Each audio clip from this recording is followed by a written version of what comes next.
That's right, everybody. As always, thank you so much for tuning in and taking this journey inside the Black Vault with me. I'm your host, John Greenwald Jr., founder and creator of theblackvault.com, and thank you for joining me as we do this deep dive into the release, or at least the partial release, of the classified UAP report. Now, if you haven't seen any of the news articles, I'm very thankful that quite a few different media agencies and outlets have covered this now, where since June of last year, I have tried to get the classified version of the UFO or UAP report that was released last year to the public, the classified version reviewed and released to the public. That process has taken until this week to complete. Excited to say that I actually got the declassified version. Although heavily redacted, it is still incredibly important. So what I am going to do today is dissect it for you guys. We're going to do, like I called it, a deep dive. I know these aren't for everyone, but we're going to go through it page by page and compare it to the public version that we saw last year. There's a lot of differences. There's a lot of redactions, as I already noted, and even those redactions tell a story. So if you haven't seen those news stories, that's a quick overview of what is going on and what we are going to be doing on this particular episode. Now, as you can see here, I brought up some visuals. For those who aren't aware, if you are listening to the audio version, I do drop these down to audio podcasts on every major audio podcast platform under the Black Vault Radio. Some of you may be just listening to that and not realizing that I do visual presentations as well. If you're interested in seeing the visuals that I'm going to often reference through this, go to www.theblackvault.com/live. That will take you to the YouTube channel. You can go ahead and search for the video there and make sure you like and subscribe because that is a huge help on the channel. I know it sounds simplistic and I beat the dead horse with it every episode, but it really does help the channel grow. So thank you. We are now over 50,000 subscribers strong here. And in the last week, thank you to those who have decided to subscribe. I'm guessing a lot of you that are watching this right now may be new to the channel. So what you are about to watch is what this channel is all about, dissecting the evidence. Sometimes videos are longer, sometimes they're shorter, but regardless, it's about the evidence, and that's what we're going to be diving into. So let me go ahead and start with the PowerPoint presentation here. What I want to start with, for those who are either taking notes or just want a little bit of background on how I did this, a lot of news outlets erroneously mentioned the Freedom of Information Act, and although that is what I am known for, this particular case was not that. It was through a process called a Mandatory Declassification review. Very much echoes a Freedom of Information Act request. Essentially, you're requesting a review of a classified document or classified material for public release. And so that is essentially what we are looking at here, and that is the result of that MDR request. Now, I usually don't do this, but I decided to make the entire process public when it comes to this particular case. I did it for a couple different reasons. I did it to, number one, show the agency the interest that the general public had in watching this unfold, and that was palpable with the different posts and how many people were watching and looking at it and so on, but also to show everybody what that process is. And what I was surprised at was how long it took. When I originally undertook this, I was under the impression that I would likely get something within about 6 weeks, 6 to 8 weeks. And that's what I had posted out there. Of course, nothing ever follows through when it comes to the U.S. government. So those estimates really kind of fell to the wayside. My follow-ups through this process lasted up until literally the beginning of this week. I was unaware that they were going to complete the case this week, and they numbered well into the double digits. So I was trying to not annoy them to death, but many of those follow-ups that I would send would just go unanswered. And I ended up filing an appeal last month, maybe two months ago, to try and get this expedited. That appeal was rejected. I actually couldn't file the appeal until a full calendar year had passed from the filing, because I was appealing the time it was taking. So I learned that part of the process the hard way. But regardless, I was able to maybe show them, hey, once June rolled around, which was the year mark, I was going to file that appeal in hopes to get this declassified. So that, I think, maybe, and it's a speculation, but I maybe jump-started the process a little bit. But the agency surprisingly responded this week. And so my follow-up, where I had no idea I'd be getting it, that follow-up was met with, hey, good news, it's in the mail. And so I practically begged through a telephone call. I called the Office of the Director of National Intelligence, and I said, look, I've been very eagerly awaiting this. Is there any possible way you can send it electronically? And the rest is history. I was able to do that, and special thanks to that agency, because even though it was a little bit of a frustrating process, they were really kind of meeting me halfway, and they went and scanned it and sent it to me yesterday. So thanks to them for that. I want to talk, before we deep dive into the document itself, a controversy that's re-erupted here in these last couple of days and this week. Since I published this document, obviously it has gotten a lot of traction. Now, if you're new to this channel, you may not be aware, but through the last 8 months or so, there has been a lot of controversy about how big the classified report was that was given to Congress. And there's been a lot of speculation, we'll call it, that some of the estimates were 74 pages, 70 pages, 78 pages, 400 pages, all from people that were either claiming firsthand knowledge or that they had impeccable anonymous sources. And when I wrote the story last year, where although I didn't publish the report because I didn't have it yet, my legal case had progressed to the point where I learned it was a 17-page document.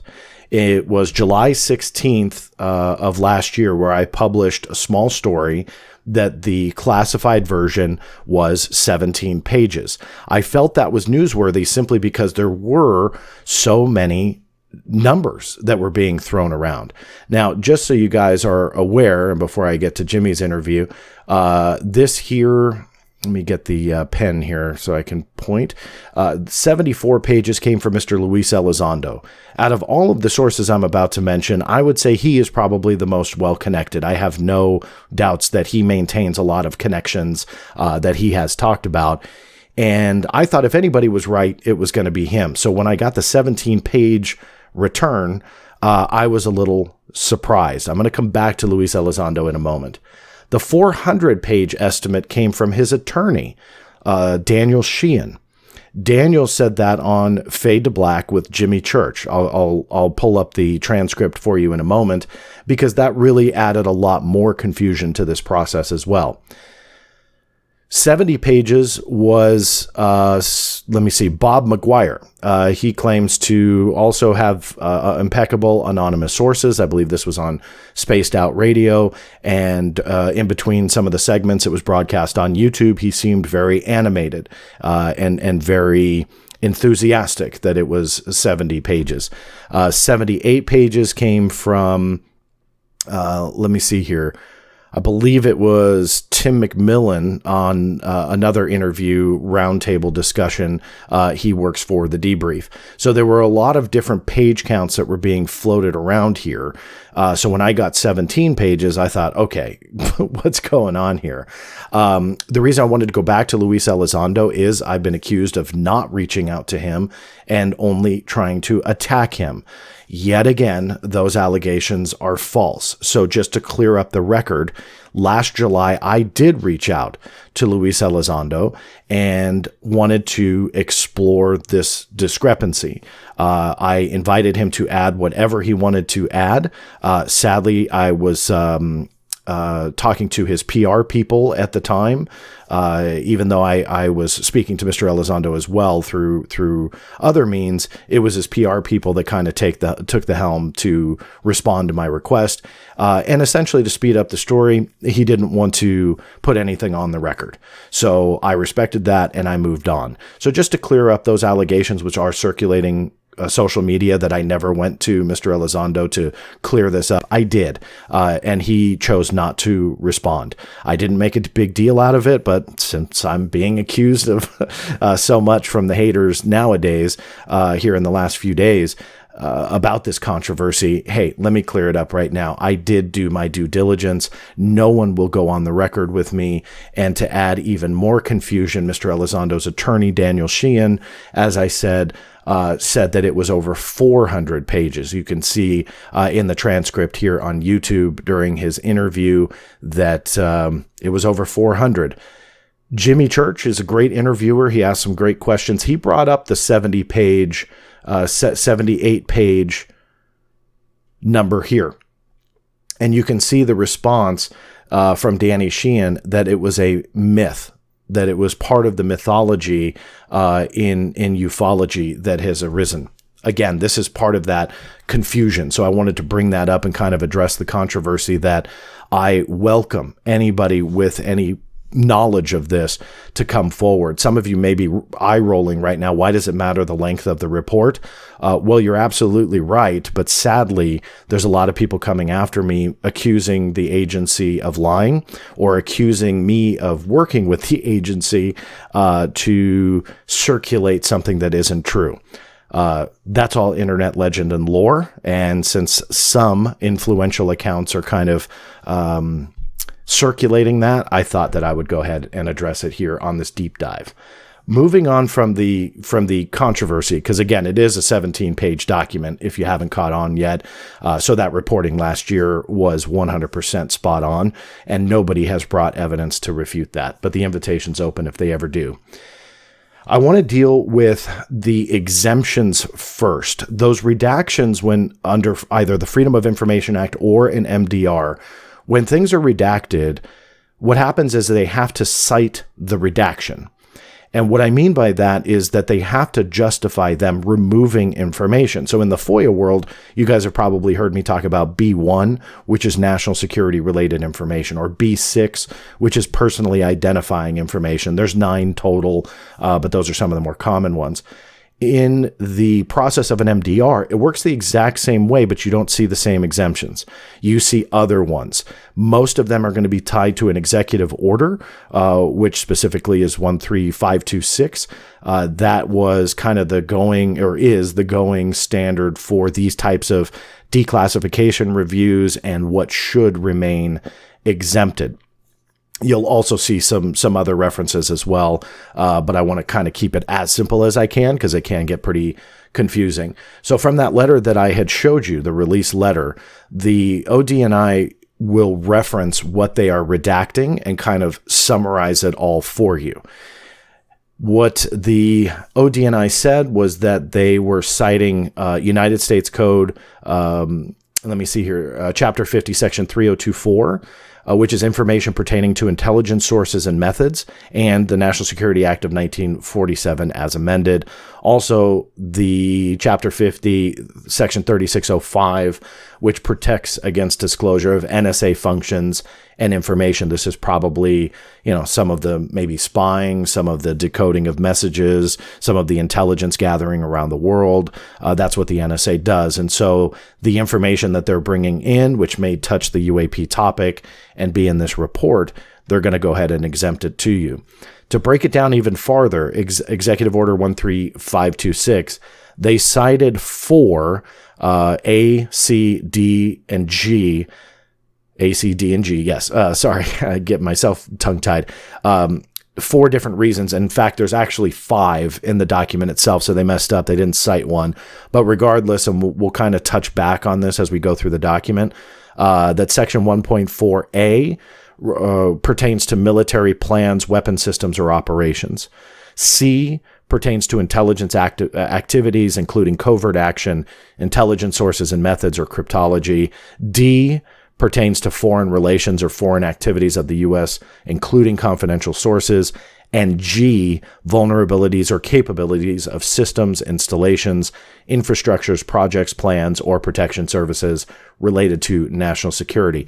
The fifth that I saw mentioned in the report, which was not in their letter, was E, scientific, technological, or economic matters related to national security. So we'll revisit that as we go through the documents, because, that may seem dry and boring as heck. And why is John doing this? Well, it's for two reasons. One, it is a deep dive, so we're really kind of dissecting this all together. But number two, why those exemptions are important is when you go through a document, you can start to fill in the holes a little bit. Even though it's a black line, those exemption citations allow you to figure out exactly what or why they are redacting something. And so that really helps. They also cite Section 6.2, general provisions of the executive order. I'm only going to read this once and won't touch it again because I don't even understand it. But it is cited in the document a few times. Let me read it to you. Nothing in this order limits the protection afforded any information by other provisions of law, including the Constitution, Freedom of Information Act exemptions, the Privacy Act of 1974, and the National Security Act of 1947 as amended. This order is not intended to and does not create any right or benefit, substantive or procedural, enforceable at law by a party against the United States, its departments, agencies, or entities, its officers, employees, or agents, or any other person. The foregoing is in addition to the specific provisos set forth in sections 1.1b, 3.1c, and 5.3e of this order. Don't worry, I ain't going to go back to it because I don't care to, but I wanted to read it for you, at least for the audio version, but also to just kind of tell you guys, they cite that as well. But to be honest with you, I really just don't get it. There's really kind of no reason because the other exemptions pretty much make sense. So let's start going through the 17 pages. What I've done here is on the left side of your screen here on the display, if you're watching this, it's going to be the classified newly released version. On the right side, labeled public report, I split up every single page of that report to coincide with the classified version. That way you can visually see how they took the classified version and then truncated it to death, dropping roughly about half of it and making the public version. So I kind of line up the sections, and you'll also see some minor word changes. I'm not going to go over all of those because it's just kind of pointless. Obviously, they had a working version and then likely, polished it up a little bit for the public, but the classified version in some areas is just worded a little differently. I will point out one or two, but just know you may find some of those slight changes that I don't reference. That's why it's just kind of irrelevant. But I wanted to show you the side by side and how much more information is actually revealed here. Even though there's a lot of redactions, we can read a lot also. A couple things I'll point out about the cover page. This here is the classification. It is referenced as that section 3024I, protection of intelligence sources and methods. I'm guessing, and this is just a guess, that there is a classification with a code word here. So they remove the whole thing because it may reveal, again, a type of program. Prime example is if you look at the National Security Agency documents on UFOs, because they deal with comment or communication intelligence, a lot of them have a UMBRA, UMBRA, code word on it. So it's top secret / UMBRA. For a lot of years, UMBRA was a classified designator, and so that was fully redacted. Over years of fighting, I filed MDR requests to the NSA, very much like I did here, and got a lot of those documents re-released with UMBRA revealed. That's what I think is going on here. Again, that part is a little bit of speculation, but that's why these redactions are there. You'll see them every single page. Juxtapose that with the public report, unclassified designator, obviously not redacted for any reason. Classified by, that's going to be a person.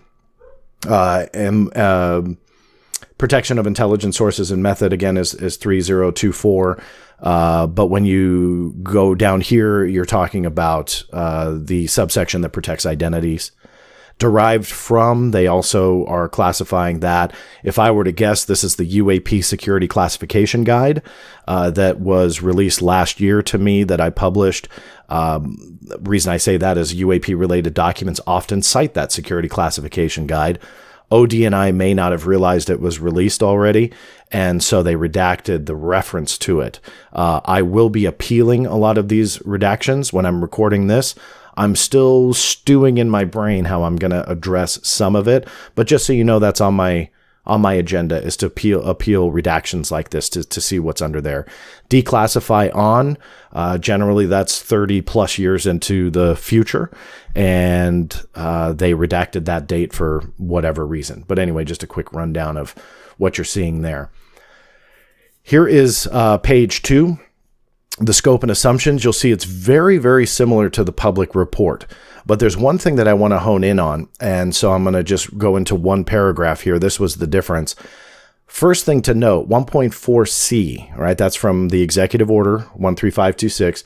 Intelligence activities, including covert action, intelligence sources or methods, or cryptology. Now, we know that the NSA is already referenced here, so it's not them. There's speculation on whether or not it is the CIA. A lot of people are making guesses online. Regardless, this is an agency that was not in the public report and that they don't want to tell you about. So again, whether or not that's the CIA or someone else, who knows, just speculation. But I found it pretty fascinating that they do have input from another agency that they don't want to tell you about. Another interesting difference, which may have just been an oversight, was the classified version had the Marine Corps in it and also NASA. Now, if you're watching this channel in the past, you'll know that I've discovered some of those NASA briefings, which likely was the UAP task force reaching out to NASA, sharing information, and then ultimately NASA contributing to the report. Where's NASA down here? In the public report, their reference was removed. Was it a mistake, an oversight? I'll let you guys decide, but those are two clear differences. The Office of Naval Intelligence, which is essentially where the UAP task force was headquartered, was listed in the public report, but nowhere to be found in the classified report. That's minor. Again, probably just an oversight, but something I wanted to at least note. Navy's there. Navy's there on both versions, but Navy ONI is not. Again, just kind of one of those things that you got to point out, but who knows why. Digging into the executive summary, totals 1 page, just to kind of dispel another myth that a lot of people talk about. They feel that the executive summary in total was 17 pages and the classified version was much, much longer. That is also untrue.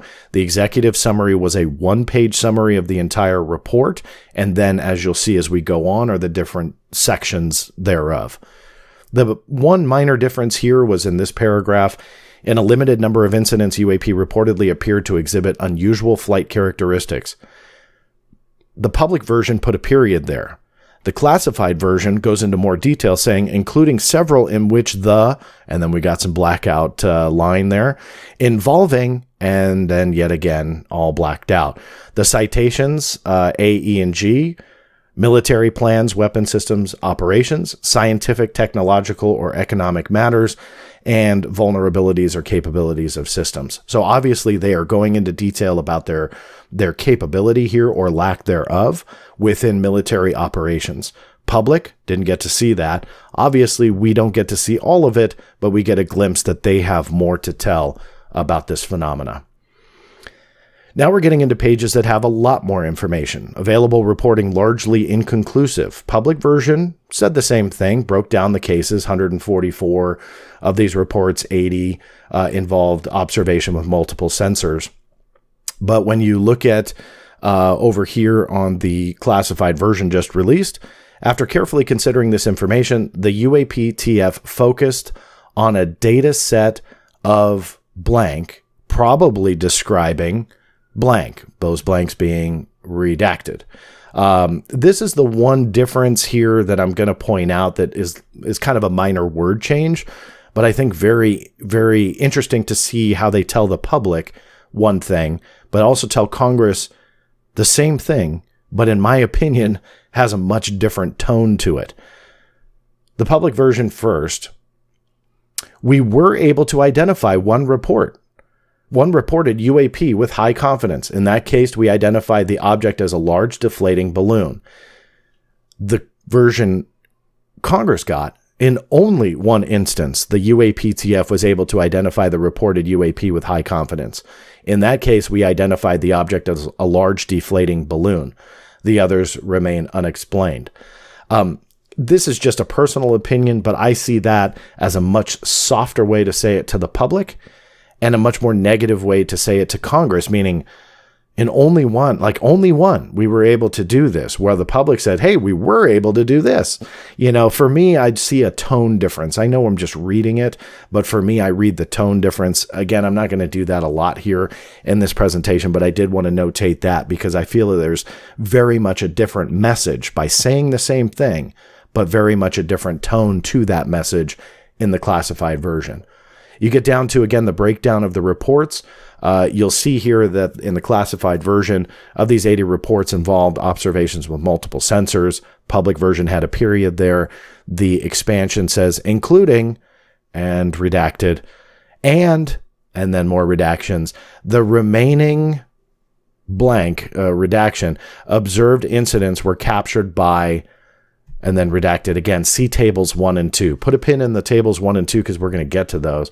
But the area here, when you talk about military plans, weapon systems, and operations, the citation here under A, we're obviously getting to the capabilities of our military.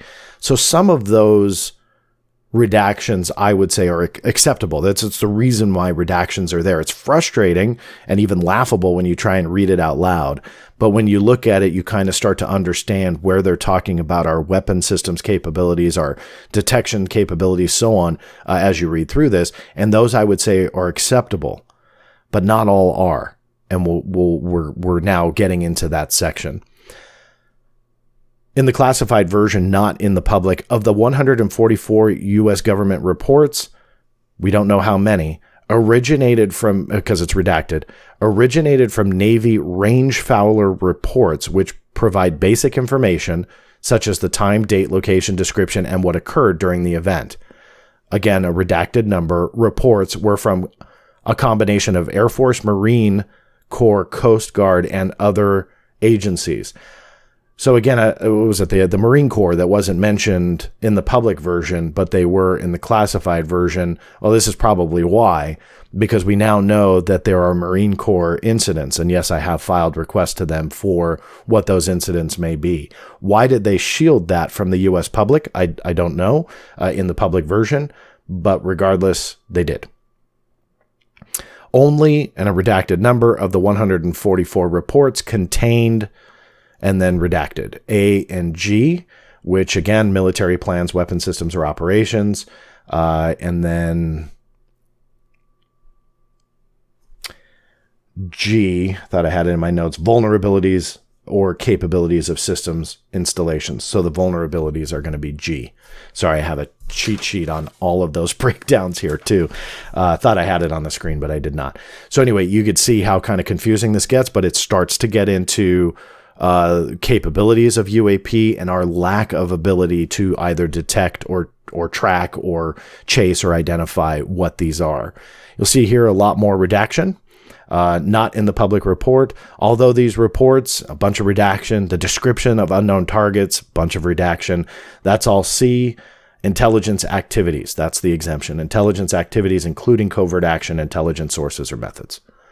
You'll see down here is the definition of a range fowler that's referred to up here. And then there's a footnote citation. Not sure if you can see that on your screen, but it says U.S. Navy aviators define a range fowler as an activity or object that interrupts pre-planned training or other military activity in a military operating area or restricted airspace.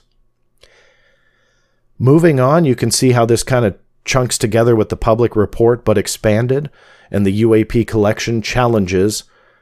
This really gets into our capability, so the redactions are understandable.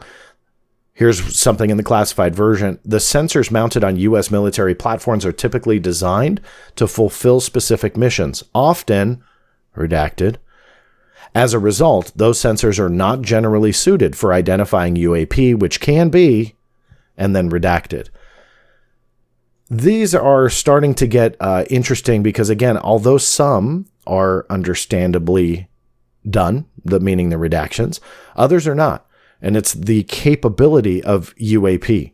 But it kind of is a gray area where it also, when we reveal the capability of UAP, sadly, it will reveal our lack of ability to either detect, track, identify, and so on. And so then, for me, I'm mad at that redaction, but can kind of understand it. Jumping down here, but some potential patterns do emerge. We can see a very similar paragraph here, but below that, more information. And this, I believe, is what resonated most with the general public when it came to what was redacted. Let me read to you what was revealed. The most common shape described by military personnel in their reporting was A, redacted. See Figure 1. So we'll get to Figure 1 with the tables in a moment.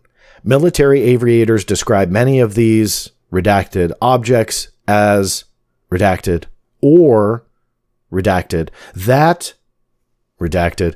Several sightings were redacted and resembled redacted shapes, like A, redacted, or A, redacted. All right, so here's the frustration. Why are shapes redacted? I don't get it, to be honest with you, but that is the reality behind what we're looking at. I will be appealing this at length as well. I do not believe the shape of something would be classified. I don't see a justification for it. There's no identifying markers. There is no attribution to any country, military branch, foreign or domestic, nothing. So there's no connection there that would reveal sources and methods, nothing that would reveal anything of a classified nature. So why are they withholding the shapes? This, to me, was one of the more intriguing aspects to this release. Why the physical characteristics of something? Why is that something that they cannot reveal? The citation is mostly A here, which are military plans, weapon systems, or operations. One may argue that it fits into descriptions of our own technology, but let me dispel that myth at this point. You'll see later as well, they could not attribute any of the cases that they investigated to classified domestic technology. So why, again, are the shapes classified? This here, let me see here, continues the section we were just on. Let me continue reading. Observed UAP usually traveled between redacted and redacted. So likely speeds are being redacted there. Altitudes varied for these objects, but frequently registered between redacted and redacted. So obviously the altitude numbers as well, redacted. Mean sea level. So frequently registered between blank and blank, mean sea level, or MSL. We have a redacted number of cases, however, in which the observer perceived that the UAP demonstrated redacted, and another in which the UAP was detected redacted feet MSL. So obviously redacting another altitude here, which I am going to argue in the appeal should not be concealed, but rather revealed.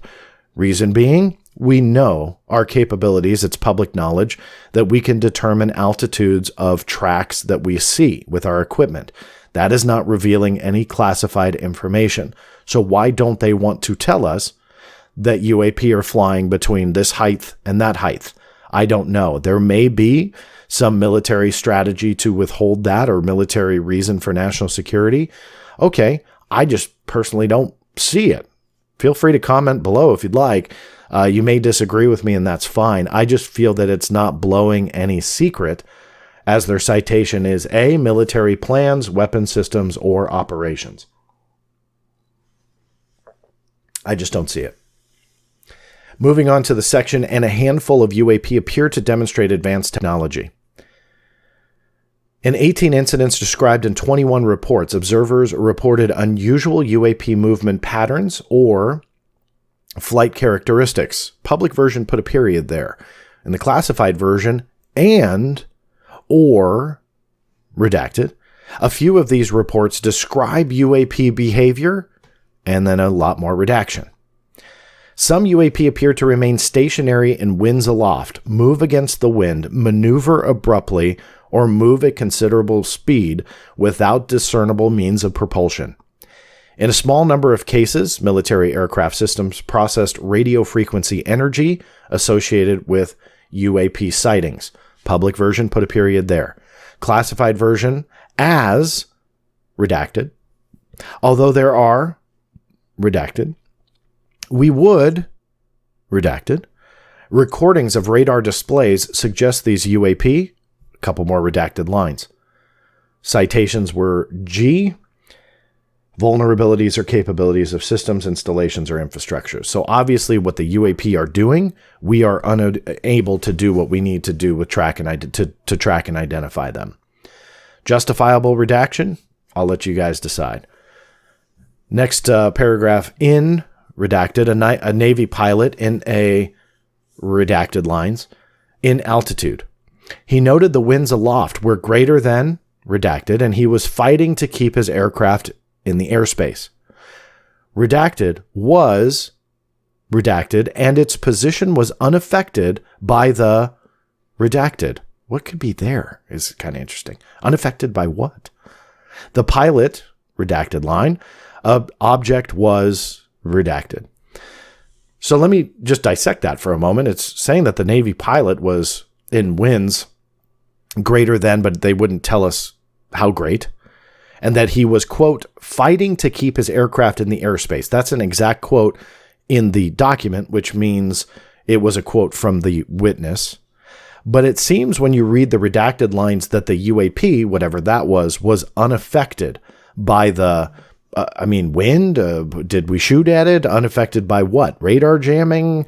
It's a very small redaction. It's right here. Position was unaffected by the, it looks like you could probably only fit, 3, 4, 5, 6, maybe 6 characters there. So if it was winds, why would you redact it? I'm not really sure. The citation is A and G, military plans, weapon systems, or operations. G, vulnerabilities or capabilities. So what's there? That's another one of those ones that really doesn't make sense. Other ones do, and they're obvious. Other ones do not. Moving on, in redacted, a Navy report documented, redacted, but then appeared to change course and speed. Redacted from redacted. These are longer redactions. They don't look like speed and numbers, maybe, but it just looks a little bit longer. Regardless, you can see here, obviously, intelligently controlled. So not a balloon, not a trash bag flying in the wind. Drone, of course, maybe. But regardless, you are seeing intelligently controlled craft that are being encountered. So just punching that point. Moving on, in blank or redacted, a UAP exhibited, redacted. According to redacted, the UAPTF has a redacted number, additional reports of aircraft indicating redacted that appear to redacted. I'm giving you these kind of rough readings, again, not only for the audio version, but to see how some of this just doesn't make sense. That we should not be encroaching on classified information here. That we should be able to talk about the characteristics of what they are seeing. When we talk about vulnerabilities, okay, I can understand that.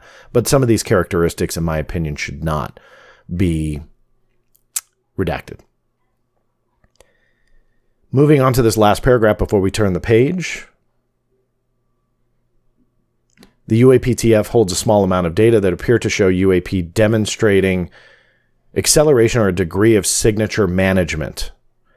Public version, put a period there. Redacted version, classified version comes in with some redacted lines. However, this, and then another redacted line, and then it goes on from there. According to redacted, during a redacted incident, the UAP, what is the descriptor here, which doesn't make sense. But again, redacted. So during a whatever redaction here incident, the UAP from the aircraft, redacted, shows the object, redacted. A 2004 UAP event reportedly demonstrated redacted. 2004, I think we can all safely assume that that is the Nimitz encounter. So they're dealing with a couple different incidents here, kind of giving a summation of them and the characteristics of UAP and potentially our vulnerabilities. Moving on, according to U.S. Navy reporting, during redacted hours in redacted, a helicopter pilot, now that's new, a helicopter pilot and 2 weapon systems officers or WSOs or WISOs visually observed several, keyword, redacted. Several what? Redacted. Objects moving approximately and redacted. One of the WISOs, redacted, approximately redacted, 5 redacted objects, which redacted. The WISO reported he redacted, but redacted. The pilot and the other WISO redacted the redacted objects. So now so let's dissect this as silly as that just read. Five what objects? Not really sure, but they're 5 objects. Obviously, it's mentioned here. Can we safely deduce that those are the UAP that were encountered? So 5 UAP objects of some kind? I think that may be a safe assumption. It was a helicopter pilot, so there's not many of those around. We keep hearing about the F-18 encounters over the years, but not a helicopter. So that seemingly is a new case, or not one that's ringing a bell for me. And then talks about what the weapon system officers, they were doing something, but essentially nothing was working. So when you read that, as silly as it sounds, read between the lines, so to speak, and you can start seeing some interesting encounters be revealed. Moving on to the next section, you can see here juxtaposing the public report with the classified. UAP probably lack a single explanation. That's a given, and so I was glad to see that in there. But you'll see here it comes in the classified version, numerous paragraphs, full paragraphs, fully redacted.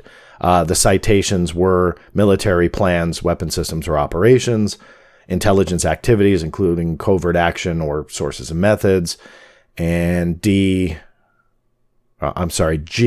vulnerabilities or capabilities. So it's pretty much like everything that is being cited here, and that is broken down in 2 different paragraphs, but fully redacted. Now we're getting into the explanations, the breakdown of the explanations of what UAP are. These are essentially the categories, right? Where do they fit? Not everything is, unknown for good. So they brought a list of the possible explanations. In the public report, it was reflected as well. Airborne clutter. These objects include birds, balloons, recreational unmanned aerial vehicles, UAVs, or airborne debris like plastic bags that muddle a scene and affect an operator's ability to identify true targets, such as enemy aircraft. Public version put a period there. The classified version expanded on airborne clutter. This category can also include, and a bunch of redactions, we recognize that, bunch of redaction, with the, and the rest is redacted. Not sure what they can redact on airborne clutter, but there you have it. The next paragraph, also under airborne clutter, we have examples of pilots who stated that they redacted. G would be, which is the citation on these redactions, vulnerabilities or capabilities of systems. Okay, maybe somehow that's justifiable, but I just found it silly. The next category, natural atmospheric phenomena. Natural atmospheric phenomena includes ice crystals, moisture, and thermal fluctuations that may register on some infrared and radar systems. Public report, put a period there. Classified report gave another line and a half, all redacted. Underneath that was a really bizarre deletion from the public version, which was released in the classified version. Under natural atmospheric phenomena, although we cannot definitively classify any UAP occurrences in our data set as caused by atmospheric phenomena, we also cannot rule out the possibility that these factors may account for some of what pilots have observed. Well, of course it could account for some, that's why it's there. But still, the key part here is that you could not identify one. not a single one. So is that vulnerabilities or your, vulnerabilities or capabilities of your system or lack of capabilities? Maybe, but why would you need to take that out of the report, the public version? Not really sure. Interesting nonetheless that was taken out. Next reason, U.S. government or industry developmental programs. Some UAP observations could be attributable to classified U.S. government airspace programs or systems under development by commercial airspace firms. We were unable to confirm, however, that these systems accounted for any of the UAP reports we collected. Public version put a period there. Classified version goes on. We have, and then insert 4.5 redacted lines. We have what? If they couldn't confirm anything as being classified tech or something like that, what extra information did the classified version have that we're not seeing? Not really sure. Next reason, foreign adversary systems. A lot of people talked about this, especially in Congress, that some were saying they thought that that's what it was. When it came to UAPs, others said that it was not China or Russia. So what is it? A lot of speculation there. But within the report, foreign adversary systems, some UAP may be intelligent collection platforms developed by China, Russia, another nation, or non-governmental entity. Public version put a period there. Classified version went on. They could also be a what? Redacted lines worth of redaction. Although, and then a couple more redacted lines. In addition, and a few more redacted lines after that. So they definitely expand this section, but we don't know why. We have no idea why. Even though it doesn't say it here, later in the report, and I'll get to that in a moment, but later in the report, it does say that not a single incident they were able to connect to any foreign adversary system. So obviously that is something that, although they tried to do, were unable to do it. And then going on, the other category remained exactly the same. UAP threatened flight safety and possibly national security. That section here was expanded. Ongoing airspace concerns. We have, in the classified version, we have documented flight safety concerns and insert a couple redacted lines there.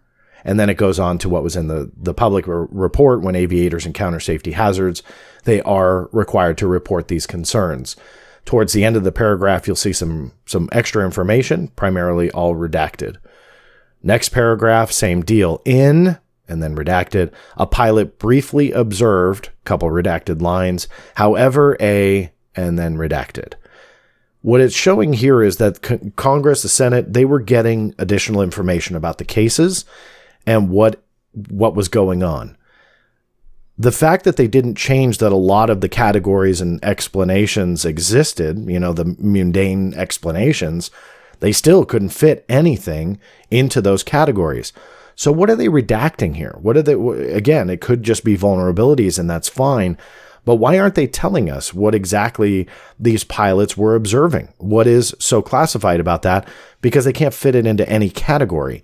If it was a Russian drone technology, classified technology, we were seeing it with classified systems.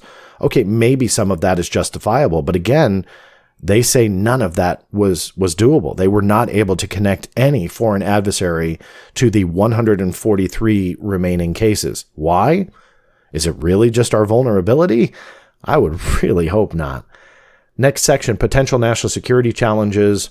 You see up top here, definitely identical or near identical to the public report, followed by a pretty big full paragraph, fully redacted. Intelligence activities, intelligence sources and methods, and vulnerabilities or capabilities of systems, all cited here and all removed. Explaining UAP will require analytic collection and resource investment section, top of which pretty much echoes the public version.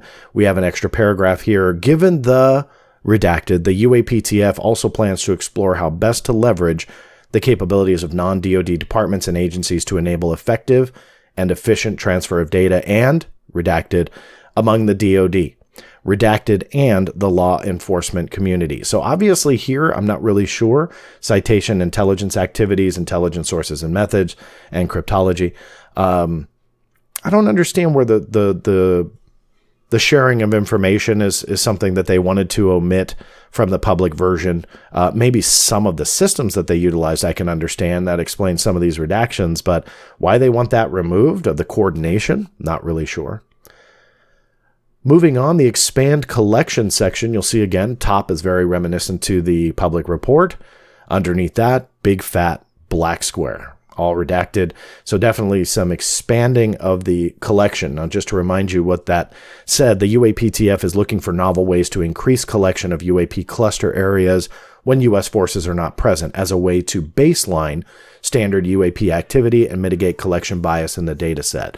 So essentially, if they're only collecting data from military installations, it's going to be a bias towards military installations because that's all they look at. So they're trying to set up ways to collect information. That was in the public report. What's down here obviously was not. Here's another one for you FOIA people out there. Some of you may find it briefly interesting, but the FOIA people, this is what you look for. Increase investment in research and development. Public version had the same paragraph with one difference. The UAPTF has indicated that additional funding for research and development could further the mission objectives defined by a Deputy Secretary of Defense Action Memo 23 July 2020. Such investments should be guided by a UAP collection strategy, UAP R&D technical roadmap, and a UAP program guide. This highlighted section here, that memo, has never, and has yet to be released to the public, nor was it even known. And so this is the kind of stuff that was removed in the public version, which indicates this is likely a classified memorandum that they did not want out into the public. My case with ODNI brought its existence out to the public. I've already filed a case for this. We'll see if it's declassified. I'm hopeful it is. It's possible if it is a classified memo, it was classified because at the time it was written, the UAP research effort or the task force may have been a classified topic at the time. Later, it was obviously revealed, but that is something that for, again, the FOIA people out there, you really look for. For the UAP, UFO crowd, that's just interesting because there's more documents hopefully to come. Now, remember I talked about the tables and some of the pins I told you to put in while we were talking about the report. You'll see nothing here on the public side because this is all brand new. This was just in the classified version, and it breaks down UAP reports by. This could be pilots. Again, this is just purely speculation, but maybe just, were these a pilot category, a ground observer, radar tech operator, who knows? But they have what appears to be 4 different categories of UFO observations by, maybe sensors is another one, radar only, whatever the 4 categories are. And then underneath that are likely the numbers. So you'll see here the heading in the table, you see a blue color there for watching visually. These are probably, again, those categories. This is probably the number. Jumping down here, UAP detected by, and then it was redacted. Unidentified aerial phenomena, redacted headers here. In over half of the 144 reports from U.S. government observers, redacted. Unidentified aerial phenomena. Then a bunch of redaction. So this could likely be maybe another table. The headers classified, who knows? But obviously a lot of information here they do not want you to know. Figure 1 is likely the most controversial redaction, one that everybody wants to see. I've already briefly mentioned it. Well, here is likely a visual breakdown of the common shapes that are seen in these cases. So the unidentified aerial phenomena header, you can see up here under the figure 1, some redactions here. Observers frequently described unidentified aerial phenomena as, likely that shape, though, and then some redaction here, such as a, and then a bunch more redaction, shaped objects. So for whatever reason, yet again, they do not want these common shapes revealed. Here is the table where they break that down. And then the less common irregular shapes, you can do that speculate on what is there as well. But how I translate this, I was asked by the Hill. I got to do an interview with the Hill the other day. How I translate this, I was a little surprised by the question. Essentially, how I translate this to echo the same definition here. These are just simply a breakdown of shapes, whether they be drawings, photos, or both, of the types of UAP being seen. Are they photos? Are they diagrams? Well, there's one of three possibilities. They're all photos or screenshots from video. They are all diagrams or sketches or a mixture of both. If I were to bet $1 right now, I would say a mixture of both. The less common irregular shapes, same deal, probably maybe a one-off encounter or something very, very minimal, but they wanted to notate it as well. My guess is it's a mixture of both. I'm veering away from the report. This slide is not in the report, but I wanted to show you guys an example of what might be under there. This is a photograph captured by a Snoopy team that I believe was from the USS Stout, but I was able to get this recently declassified and released, but you'll see here photographs that were taken. This came up in a UAP related case. You'll see here this is an obvious drone. So I'm not saying that this is anything but it goes under a UAP category. And so would we see stuff like this under there? I'm not really sure, but it's possible. You'll also see here in that particular case, there was a exempted photograph here. Was it another angle? Was it another craft? What was it? Who knows? But you can see that some they will share when it comes to UAP categories, some they will not. I will use this in my appeal and my plea for saying you should not redact shapes and descriptors. So my argument is, in very short, I mean, it'll be in much bigger length in the appeal, but essentially, if you guys have descriptors, identifying markings, something like that, a caption that will connect it to a classified system, whatever it might be, those are acceptable redactions. However, when it comes to the shapes, those I do not believe are justified. And that is what I'm going to hone in on and hopefully get, maybe not if there are captions, maybe not all the captions, but hopefully the shapes or something that will reveal what they are photographing or videotaping or whatever they may be. Here's another appendix that was entirely new in the classified version that was released. Obviously, you can see about 50% redacted here. Collection by intelligence discipline. And it breaks down the way that they collect the intelligence, geospatial intelligence, or in other words, information derived from an analysis of images and data associated with a particular location. There's a full agency that is dedicated to this called the NGA, not the NGIA, as many people reference it, but rather the NGA. That's the National Geospatial Intelligence Agency. Not an agency that's talked about a lot, but the NGA obviously plays a role in this discussion and in these investigations. And in case maybe in the live chat right now, I'm sure somebody is saying, hey, have you ever hit the NGA with requests? Yes, I have. Years ago, it came back negative when it came to UFO related information. But given the information gleaned in this report, I did file last year because they did talk about geospatial intelligence in the public report as well. They just didn't have this appendix. You can also see SIGINT, or signals intelligence, is broken down. That's the intelligence gathering by the interception of signals, whether communications between people or from electronic signals. They also use HUMINT, or human intelligence. That is intelligence gathered by means of interpersonal contact. MASINT, or MASINT, measurement and signals intelligence. I'm going to read to you the exact Department of Defense definition for this one. This is measurement and signal intelligence. It's the scientific and technical intelligence information obtained by quantitative and qualitative analysis of data collected by specific technical sensors. The data are collected to identify distinctive features of the source, emitter, or sender, and to facilitate its subsequent identification and or measurement. So that is a breakdown of MASINT or MASINT. Appendix B also is brand new. Federal Bureau of Investigation Support of Attribution Efforts. Given the national security implications associated with potential threats posed by UAP operating in close proximity to sensitive military activities, installations, critical infrastructure, or national security sites, the FBI is positioned to use its investigative capabilities and authorities to support deliberate DoD and interagency efforts to determine attribution. In other words, they're calling on the FBI to help out with this effort. Although they were briefly mentioned in the public report, that mention was only a line or two. However, in this appendix, obviously you can see a lot is redacted, but expanded.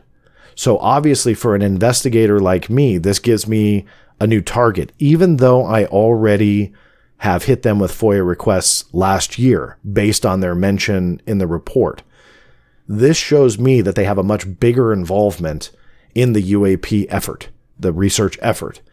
And whether or not that continues on after the UAP task force and this AOI MSG office that is seemingly still getting their feet on the ground, the FBI is going to be heavily involved. I'm a little surprised at that because there are investigative arms within the Navy and within the Air Force that can do those types of investigations.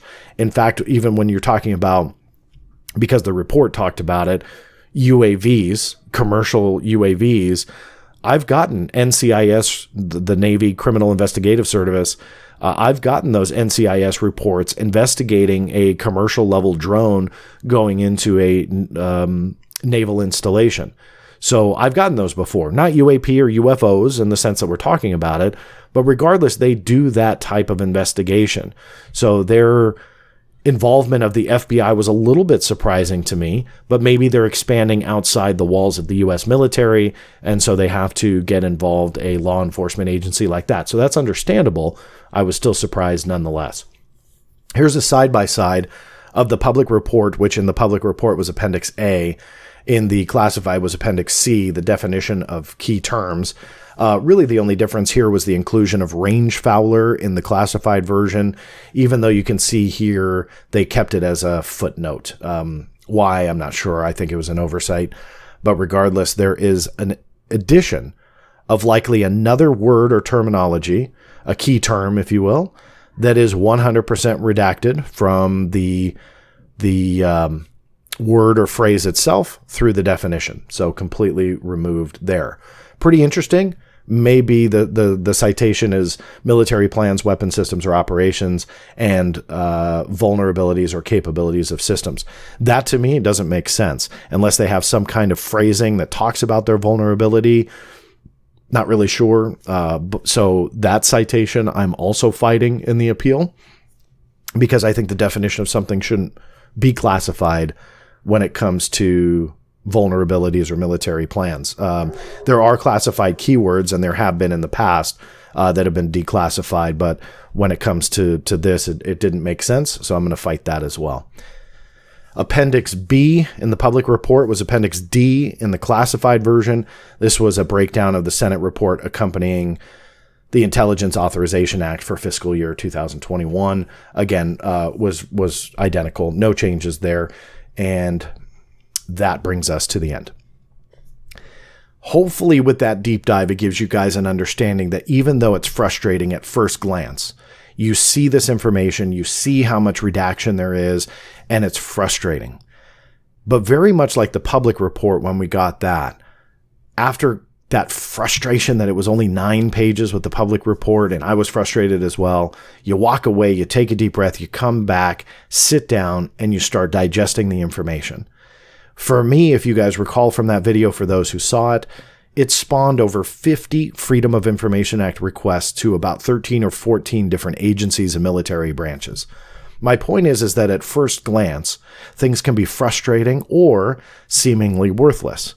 But when you come back and really look, you now have a partial glimpse into what is being bantered about in classified material and given to the Senate and other members of the House.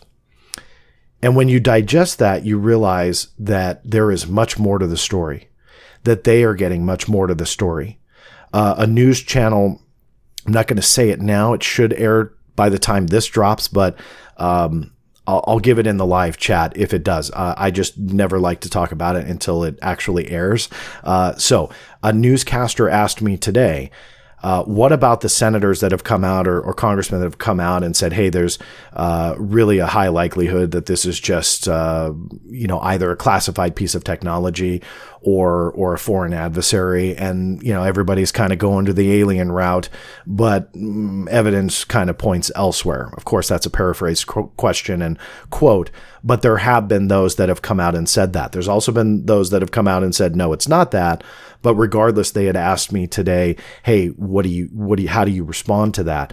And my response is simple. And this is the value of a document like this, that even though it is heavily redacted, it shows you that what those politicians are saying that have that angle, that there is a high likelihood of either a foreign adversary or our own technology maybe being rumored about and so on. Not a single case in the classified version was referenced as being either. Not one. Now, there may be certain logical reasons on why, but regardless, when you look at that fact and you see those politicians telling you before this came out, telling you, it's a high likelihood of that. But now we've learned that the public version did not go into the level of detail that they got in the classified version. And in that classified version, not a single shred of evidence will reinforce what they are saying. Not anything. The military was not able to peg one foreign adversarial drone or piece of technology or technological platform to any of the UAP that were investigated. In addition, they were not able to peg one single case on any classified piece of U.S. technology.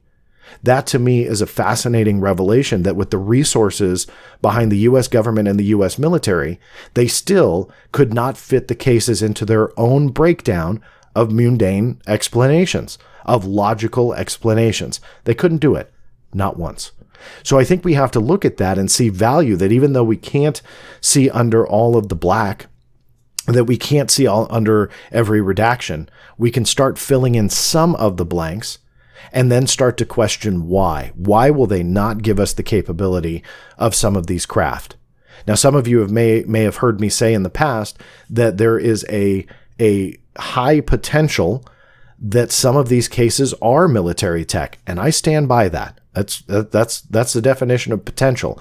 It could be. It's a possibility. I got a lot of heat for saying that on a Showtime documentary by J.J. Abrams, where I said it's possible that the 2004 incident is a classified platform, a classified piece of tech. I still stand by that. Even though the military doesn't, and I'm contradicting their own words here, I still think that we have to wrestle with that possibility that things are being withheld, maybe from a task force that created this. I believe it was Christopher Mellon who said that there were efforts within the United States government and military to keep all of the information from the task force. Well, if that's true, then we still have a possibility there.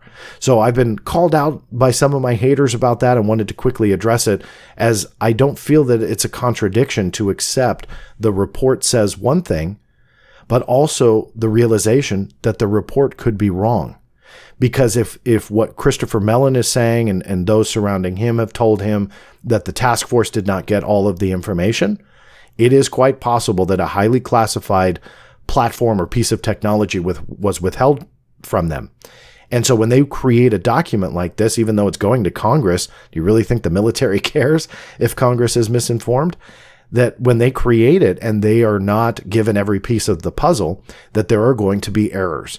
And I think that that's why I stand by the possibility that some of this is potentially a classified platform or piece of technology that we are not aware of yet, or even that the task force was being told about.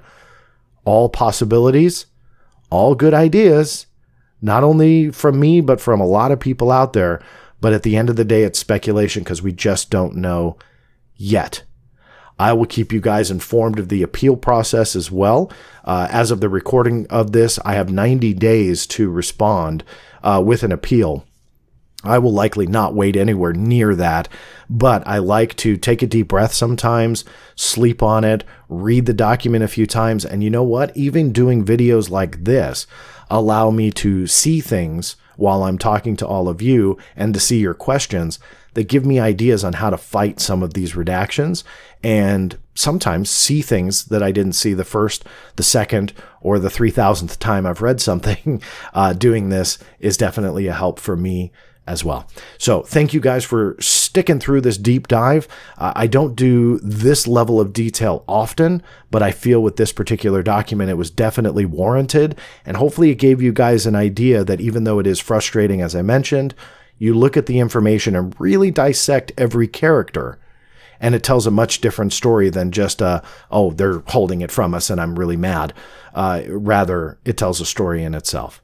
So hopefully you guys got some use out of that. Please, if you could help me out, as I said in the beginning of the show, if you're watching, a thumbs up really does help. Make sure you're subscribed to the channel. If you feel so inclined, a lot of this work is motivated and supported by Patreon subscribers. If you decide that $1 a month or whatever you'd like to do, it supports this channel and these efforts, because sometimes it's not cheap, and you do have to do filing fees on some occasions, in some cases, reproduction, search charges, all sorts of stuff. 100% of all of that, super chats, if you saw any come in on the broadcasting of this, 150% go to the channel. And hopefully you guys see that when it comes to the quality of what I try and create for you. So truly, thank you. Biggest help is spreading the word. So even though you decide not to do a Patreon, don't worry. Everything still remains free. Nothing has ever been behind a paywall on theblackvault.com for more than 25 years since I started. However, it really does help support the site and allows me to kind of expand the channel, so to speak. So with that, thank you. I really do appreciate it. I'm looking forward to reading your comments. If you are listening to the audio version, any type of review helps on the platform that you're listening on, whether it be iTunes or whatever it may be, but also on YouTube. Please put your comments below. Let me know what you think. Questions, I try and get to them, and maybe we'll do a live stream of a call-in show again. Get your questions that way. Thank you so much for listening again. This is John Greenwald Jr. signing off, and we'll see you next time.